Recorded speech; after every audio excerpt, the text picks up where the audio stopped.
Hello friend, आपका स्वागत है आपके अड्डा एसएससी यूट्यूब चैनल पर।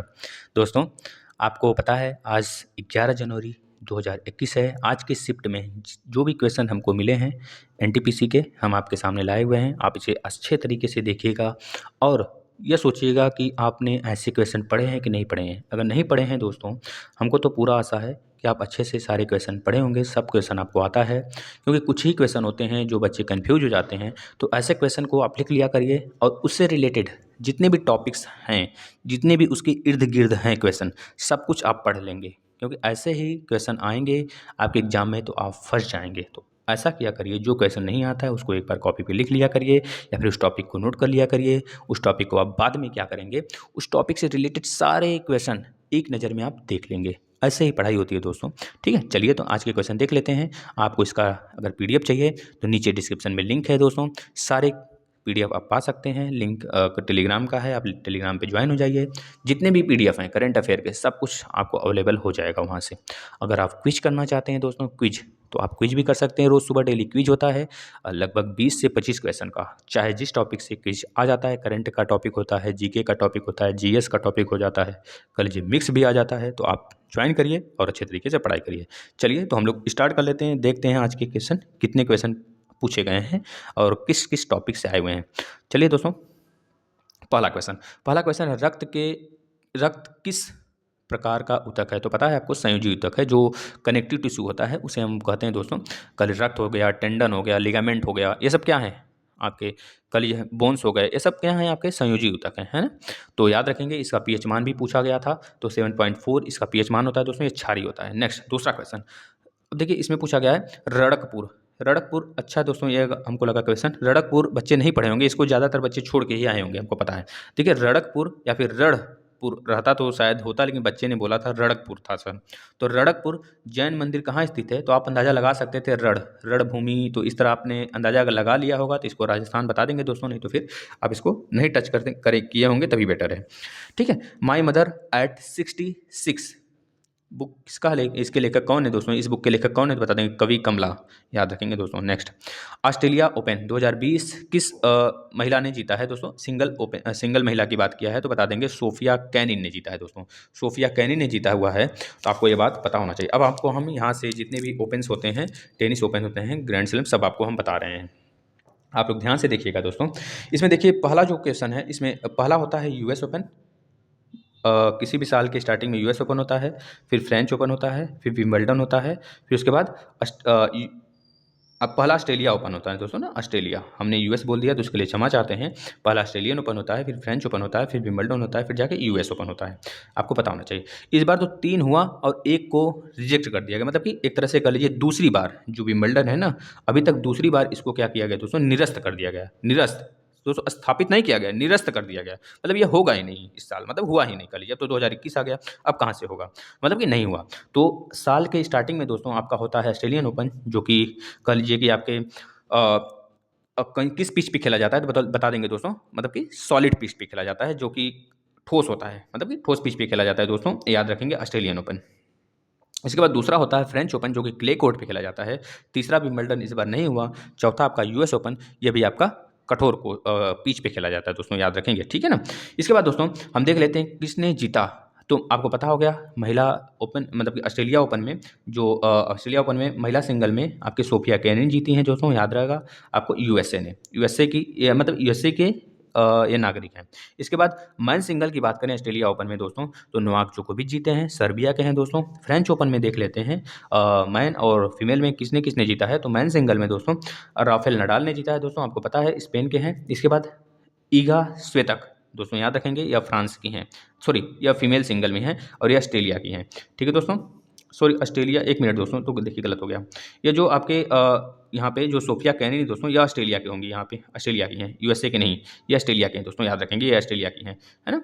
याद रखेंगे, गलत हो गया दोस्तों। देखिए इसको हम गलती से यूएसए लिख दिए हैं यहाँ पे, तो आप इसे करेक्ट कर लेंगे, यहाँ पे ये ऑस्ट्रेलिया की हैं। ठीक है ना, सोफिया कैनिन। इसके बाद दोस्तों नेक्स्ट आ जाता है तो फ्रेंच ओपन। फ्रेंच ओपन में मैन में राफेल नडाल हमने बताया, और फीमेल में ईगा स्वेतक बताया आपको। और यूएस ओपन, क्योंकि विंबलडन नहीं हुआ है तो चौथा पे हम चलते हैं। मैन में कौन जीता है यूएस ओपन में, तो बताएंगे डोमिनिक थिएम दोस्तों, याद रखेंगे। जो डोमिनिक थिएम है दोस्तों, ये ऑस्ट्रेलिया ओपन में, इनको कह लीजिए कि नोवाक जोकोविच इनको हराए हैं, मतलब कि यह कलिजे की उपविजेता हैं, ठीक है ना। किस में तो बता देंगे ऑस्ट्रेलियन ओपन में, और यहाँ पे विजेता बन गए, है ना। इस तरह आपको दोनों चीज़ें याद हो गई। यह उपविजेता किस में थे तो आपको बता देंगे ऑस्ट्रेलियन ओपन में, और यूएस ओपन में मैन सिंगल में यह विजेता रहे हैं। और फीमेल सिंगल में बात करें दोस्तों तो नाओमी ओसाका जो कि जापान की हैं, आप इनसे परिचित होंगे दोस्तों।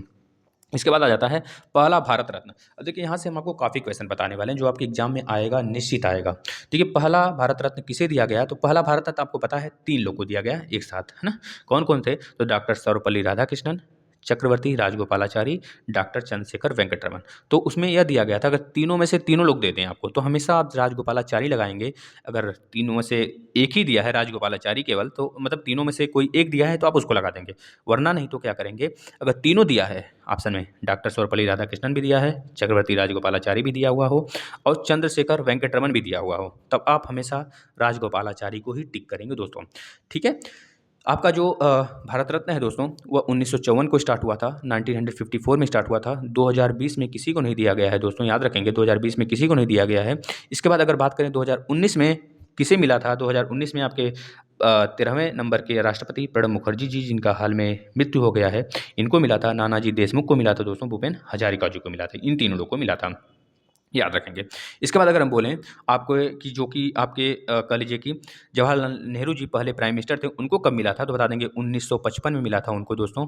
उनके साथ मोक्षगुंडम विश्वेश्वरैया जी को और भगवान दास जी को और जवाहरलाल नेहरू जी को दिया गया था, तीनों लोग को एक साथ दिया गया था। इसके बाद सबसे पहले जो आपके प्रेसिडेंट होते हैं आपके कह लीजिए 24 जनवरी 1950 को बनते हैं दोस्तों, उनको कब दिया गया था तो बता देंगे पहले प्रेसिडेंट को 1962 को दिया गया था दोस्तों, याद रखेंगे। इसके बाद कहा जाता है, पूछा जाता है आपसे कि सबसे पहले मरणोपरांत किसको दिया गया था तो बता देंगे लाल बहादुर शास्त्री जी को दिया गया था दोस्तों, सबसे पहले मरणोपरांत दिया गया था दोस्तों, ये चीज़ आपको पता होना चाहिए, ठीक है। भारत रत्न दोस्तों 1977 में बंद भी हो गया था, आपको पता होना चाहिए, क्योंकि उस समय कह लीजिए कि जनता पार्टी की सरकार आई थी, वो बंद कर दिया था। फिर से कह लीजिए कांग्रेस की सरकार आती है तो 1980 में फिर से स्टार्ट हो जाता है भारत रत्न देना, ठीक है दोस्तों, याद रखेंगे। भारत रत्न में आपका कह लीजिए कि जो राष्ट्रीय पुरस्कार है उसके अंदर भारत रत्न भी आ जाता है, पद्म विभूषण आ जाता है, पद्म भूषण आ जाता है और पद्मश्री भी आ जाता है दोस्तों, याद रखेंगे।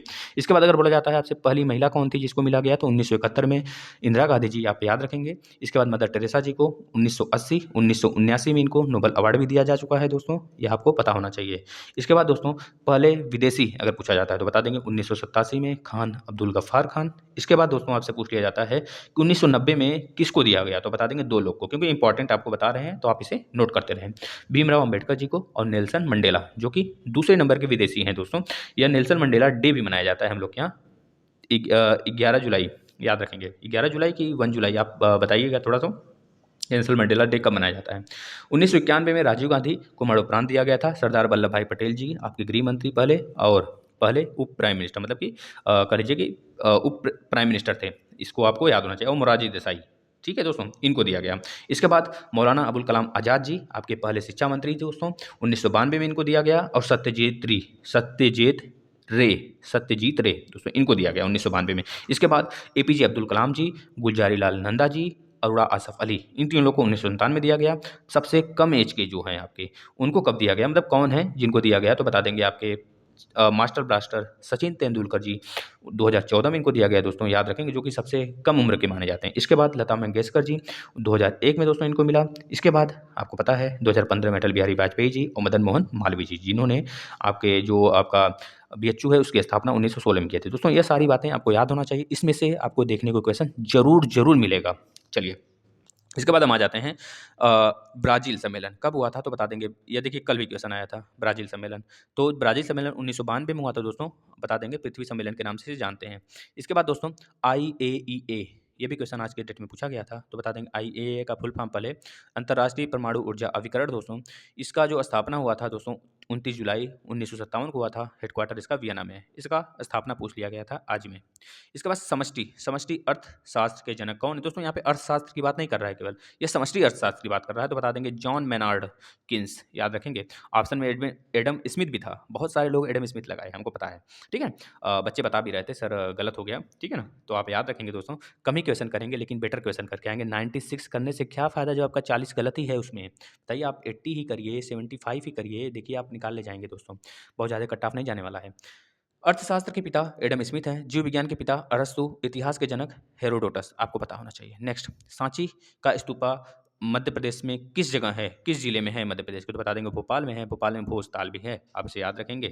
ठीक है दोस्तों, शिवराज सिंह चौहान, आनंदीबेन पटेल वहाँ की कॉलेज, उनको कार्य के तौर पे वहाँ पे एक तरह से कार्यभार दिया गया है, अतिरिक्त कार्यभार के तौर पे वह वहाँ पे कार्यभार अपना संभाल रही हैं। ठीक है, वैसे तो यूपी की राज्यपाल हैं आनंदीबेन पटेल। पहला गोलमेज सम्मेलन 2 बार पूछ चुका दोस्तों, 2 से 3 बार, इस पे काफ़ी क्वेश्चन आ गए। तो 12 नवंबर 1930 को हुआ था दोस्तों, याद रखेंगे सारी चीज़ें। स्टेट बैंक का नाम इंपीरियल बैंक ऑफ इंडिया से कब बदला गया? मिला-जुला के यह कहना चाहता है कि जो एसबीआई है, उसका राष्ट्रीयकरण कब हुआ? तो 1955 बता देंगे दोस्तों बस। बार्क की स्थापना 1954 में हुआ था, आपको पता होना चाहिए। भाभा एटॉमिक रिसर्च, आपको ये सारे पता होना चाहिए। लालटेन में जो तेल चढ़ता है दोस्तों ऊपर की तरफ, वो किस कारण से चढ़ता है? आपको पता होना चाहिए, कैपिलरी। इसी कारण से जो पत्तियाँ होती हैं, पानी नीचे जड़ से भी लेती हैं, कैपिलरी ट्यूब के कारण। वो एक जाइलम भी एक होता है दोस्तों, उसके थ्रू भी जाता है, लेकिन आप कैपिलरी की तरफ थ्रू भी वो अपना पानी ऊपर सक करती हैं, ये आपको पता होना चाहिए। जनरेटर किस सिद्धांत पे काम करता है? तो बता देंगे फैराडे सिद्धांत पे काम करता है दोस्तों। ठीक है, भारतीय सिनेमा के जनक किसे बोला जाता है दोस्तों? तो दादा साहब फाल्के को बोला जाता है दोस्तों। दादा साहब फाल्के, अगर पूछा जाए दोस्तों कब यह अवार्ड स्टार्ट हुआ था देना, तो बता देंगे 1969 से देना स्टार्ट हुआ था। सबसे पहले किसको दिया गया? तो बता देंगे देविका रानी रोरिक को दिया गया, देविका रानी रोरिक को दिया गया दोस्तों। अभी हाल में आपको सुपर 30 मूवी को दोस्तों दिया गया है, 1920 के लिए सुपर 30 मूवी को दिया गया है ऋतिक रोशन को, याद रखेंगे, है ना? और 1919 के लिए जो दिया गया था दोस्तों, 1919 के लिए 2020 में मिला था अमिताभ बच्चन जी को, आपको पता होना चाहिए। 2017 में विनोद खन्ना जी को मिला है, 2016 में के विश्वनाथ जी को मिला है, 2015 में मनोज कुमार जी को मिला है दोस्तों। यह बात आपको पता होना चाहिए। तपन सिंह को पूछा था गया था आपके 2006 में मिला है, तपन सिंह, याद रखेंगे, दादा साहब फाल्के अवार्ड। ठीक है दोस्तों, सबसे पहला आप याद रखेंगे बस, देविका रानी रोरिक को मिला है, ये चीज़ आपको पता होना चाहिए। नेक्स्ट दोस्तों, ये क्वेश्चन पूछा गया था, ई कॉमर्स वेबसाइट नहीं है, उसमें बहुत सारा ऑप्शन था, तो बता देंगे जो हमको मिला, बच्चा बताया ट्विटर। ट्विटर नहीं है दोस्तों। नेपाल का राष्ट्रीय पशु गाय। अभी नेपाल हाल में दोस्तों एक संशोधन बिल लेकर आया है अपने संसद में, उसके संसद का क्या नाम है? तो बता देंगे जातीय संसद के नाम से जानते हैं नेपाल के संसद को दोस्तों। ठीक है, जातीय संसद, आपको पता होना चाहिए। वहाँ पे एक बिल लेकर आया कि हम अपने पूरे देश को एक हिंदू राष्ट्र बनाने वाले हैं। हो सकता है पारित हो जाए, क्योंकि हम लोग के कॉन्स्टिट्यूशन में हम लोग क्या है दोस्तों, डेमोक्रेटिक है। डेमोक्रेटिक है तो इसमें सारे कह लीजिए कि जात वंश पंथ निरपेक्ष है, पहली बात तो हम लोग का कोई धर्म नहीं है इस तरह, लेकिन वहाँ पे एक हिंदू राज्य की मांग कर रहा है, मतलब कि हो सकता है पारित हो जाए, हो सकता है ना भी हो। ठीक है, विद्या देवी भंडारी और ओपी शर्मा वहाँ के पीएम है, ये चीज़ आपको पता होना चाहिए। अंतर्राष्ट्रीय परिषद के संबंध में उपबंध किस अनुच्छेद में है दोस्तों? आपको पता होना चाहिए, 263 में है। फुल फॉर्म ऑफ एसएलआर पूछ लिया तो स्टेशनरी लिक्विड रेशियो दोस्तों, आपको पता होना चाहिए। एसएलआर हो गया, ये सब आप पढ़ के जाएंगे, जितने भी फुल फॉर्म इकोनॉमिक से रिलेटेड है, यही क्वेश्चन पूछा जा रहा है। ठीक है दोस्तों, यहाँ से क्वेश्चन आ रहा है, international atomic energy agency founded कब फाउंड हुआ था? तो 19 जुलाई 1957 आप बता देंगे। इसके बाद chairmanship of special economic zone, मतलब एसईजेड जो क्षेत्र होता है, उसके चेयरमैन कौन है दोस्तों? उनको चेयरमैन के प्रभार किसको मिला है, उसका चेयरमैन का प्रभार? तो बता देंगे श्री बाबा कल्याणी को, याद रखेंगे। 2018 में एशियन गेम्स, देखिए यहाँ यह हमको क्वेश्चन अच्छा लगा, 2018 का क्वेश्चन पूछ लिया गया है, तो आपको पता होना चाहिए दोस्तों, ये आप अच्छे से पढ़े होंगे तभी आप लगा के आएंगे, वरना गलत करके आए होंगे सारे बच्चे, हमको पता है। इसके बाद आपसे पूछ लिया गया था कि एशियन गेम 2018 का जो हुआ था दोस्तों, उसमें जो आपका कह लीजिए मतलब कि आयोजन समारोह के समय ध्वज वाहक कौन था? तो बता देंगे दोस्तों नीरज चोपड़ा, जो कि भाला फेंक से जाने जाते हैं। इसी तरह समापन समारोह बता देंगे, ध्वज वाहक कौन थी? रानी रामपाल, जो कि महिला हॉकी खेल के टीम की क्या है, ये कैप्टन है दोस्तों, याद रखेंगे। अगर पूछा जाता है दोस्तों कि 2018 का जो एशियाई गेम हुआ था दोस्तों, ये कहाँ हुआ था? तो क्या बताएंगे, बताइए, एशियाई गेम कहाँ हुआ था 2018 का? बताइए, कहाँ पे हुआ था? इंडोनेशिया में हुआ था? तो इंडोनेशिया में हुआ था, आपको पता होना चाहिए दोस्तों ये चीज़ें। ठीक है, इसके बाद अगर आपसे पूछ लिया जाता है दोस्तों कि जो आपका 2000 बजरंग पुनिया हो गए, मतलब विनेश फोगाट हो गई, सौरभ चौधरी हो गई, राही सनरोबत हो गई, स्वर्ण सिंह, दत्तू बबन करके हो गए, मतलब रानी बपन्ना हो गई दोस्तों, इन सभी लोग ने गेम में जीते थे बहुत ज़्यादा, कह लीजिए कि अवार्ड वगैरह जीते थे, सिल्वर हो गया, गोल्ड मेडल हो गया, और हो गए ब्रॉन्ज मेडल हो गया, ये सब सारी चीज़ें इन्होंने जीता था दोस्तों, आपको पता होना चाहिए ये सारी चीज़ें। आप एक बार इसे देख कर जाएंगे, जो यहाँ पे पूछा गया है आपसे, ठीक है ना, इससे रिलेटेड जितने भी पुराने गेम हैं, आपको यहाँ से अब नॉलेज हो जाना चाहिए कि पुराने गेम से क्वेश्चन आ रहे हैं, तो आप उसको पढ़ के जाएंगे दोस्तों। चलिए, प्लासी का युद्ध पूछ लिया गया 1757 में, किसके बीच हुआ था? तो बता देंगे 1757 में हुआ था, क्लाइव और सिराजुद्दौला के बीच हुआ था। इसी तरह बक्सर का युद्ध दोस्तों 1764 में हुआ था, मुनरो अंग्रेजी की तरफ से था, बंगाल के नवाब कह लीजिए, सुजाउद्दौला कह लीजिए, और आपके एक और कौन था, मीर जाफ़र नहीं, यहाँ पे मीर कासिम होगा, मीर कासिम होगा, मीर जाफ़र नहीं दोस्तों, यहाँ पे मीर जाफ़र लिख दिया गया है, अब इसे मीर कासिम बना लेंगे। मीर जाफ़र तो इसमें था ना, मीर जाफ़र को सिराजुद्दौला को मारने के बाद जो क्लाइव होता है उसको गद्दी दे देता है मीर जाफ़र को, है ना? तो मीर कासिम यहाँ पे रहेगा, आप इसे कर लेंगे। इसी समय काल कोठरी की घटना भी देखने को मिली थी। उत्तराखंड और झारखंड की स्थापना कब हुई? तो 2000 में हुआ था दोस्तों, आपको पता होना चाहिए। सहायक संधि की शुरुआत किसने किया था? तो लॉर्ड वेलेजली ने किया था, ये भी क्वेश्चन आया था। इसके बाद 1957 की स्वतंत्रता पार्टी की स्थापना किसके समय हुई थी दोस्तों? बता देंगे, सी राजगोपालाचारी जी के समय हुआ था दोस्तों। केंद्र राज्य समन्वय के बीच कौन सा अनुच्छेद है दोस्तों? तो बता देंगे 263, आपको यह देखने को मिला मिला होगा, CAA, ठीक है ना, याद रखेंगे।